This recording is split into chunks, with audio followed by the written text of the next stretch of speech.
I was watching an episode of QI recently. QI, if you don't know, is a quiz show hosted by Stephen Fry. And on this particular, it's an old one from a few years ago. But on this episode there was a question regarding the rings of Saturn. And apparently, I don't know, I haven't verified this, but it was claimed that there was a piece of writing done a few hundred years ago, a piece of religious writing by an ecclesiastic or a theologian, claiming that the rings of Saturn, which had only recently been discovered, was where the foreskin of Jesus Christ had been placed after he was circumcised. Now, of course, there was much kind of ribald banter about this from the people on the team. Brian Cox, a physicist, was on the panel, and he was giving some description of how wide the rings of Saturn actually were, so what kind of a foreskin Jesus Christ must have had to put it there. And of course, on the face of it, and actually way below the face of it as well, that idea that the rings of Saturn is the foreskin of Jesus Christ is mad. But I'm trying to find a way to make it make sense, or is there a way in which it makes sense? What kind of a mindset would have to be in operation, either individually or collectively, for that kind of a claim to be taken even remotely seriously? And for me, I think it's something to do with the way we regard symbol and metaphor. I know I've talked about that a lot, but I do keep coming back to it.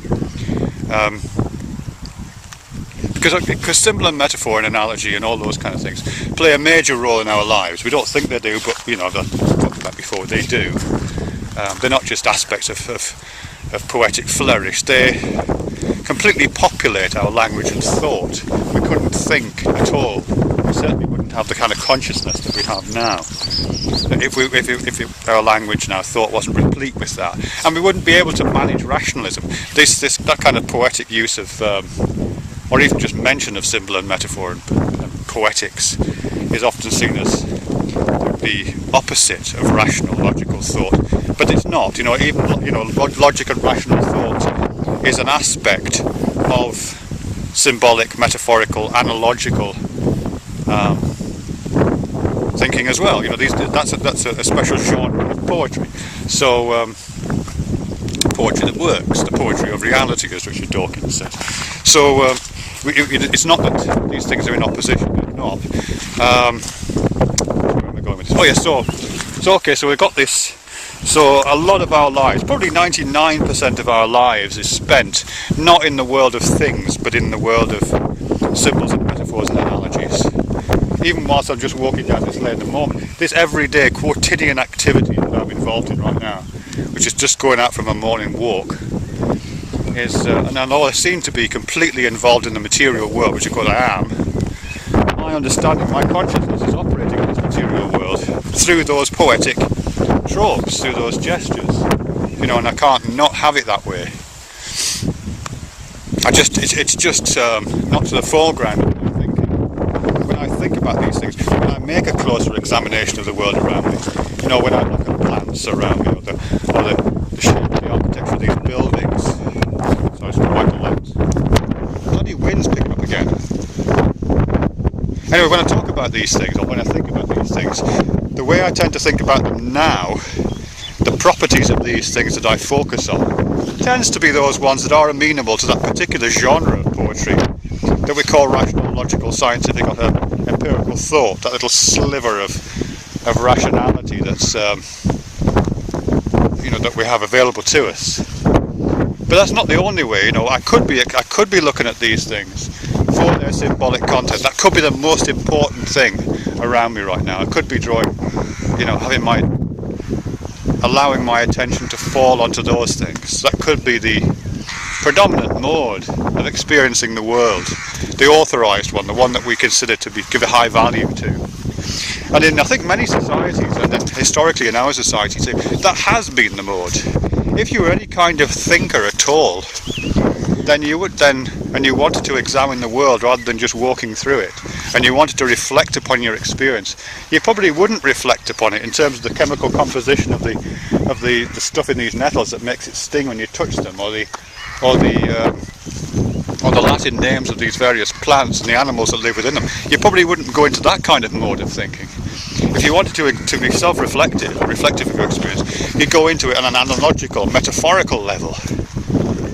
you'd be I don't like to use this word, but you kind of be psychoanalyzing the world around you and your place in it.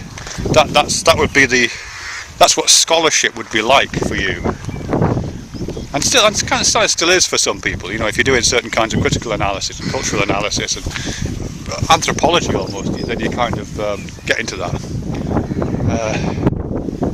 And I think in terms of the reference that I made at the beginning, I think it's quite possible that whoever it was, that theologian, that ecclesiastic scholar who made this claim about Jesus Christ Praeputio, is doing the same kind of thing. He's trying to understand the world, even the most recent quasi-scientific findings of it, like the fact that this celestial body seems to have ears or has rings around it. Trying to understand that in terms of symbology and metaphor, and drawing upon the symbols and metaphors and analogies that are already in play, particularly in that particular context, of course, the Jesus story, the story of Jesus. So he's trying to make that fly. He's trying to relate that story, this observation, this piece of experience that you get by looking into the sky, to that network of symbols and metaphors which have been allowed to surface and which were a key part of something like scholarship at that time. It didn't catch on, of course. It wasn't accepted. It didn't become part of established religious or any other kind of thought. So it comes up as an anomaly. When we hear it now, it seems weird. And it is weird, let's face it. But it's interesting. I think it's also tempting to dismiss those kind of things. To say, oh yeah, well that's just silly ramblings, isn't it? But I don't think it is silly ramblings. I think that kind of excavation, that attempt to psychoanalyze the world, or to look at the world for its symbolic and analogical and metaphorical properties and relate them to systems of analogy and symbol and metaphor that we already have via correspondence or by other association, by other kind of ways that those things work.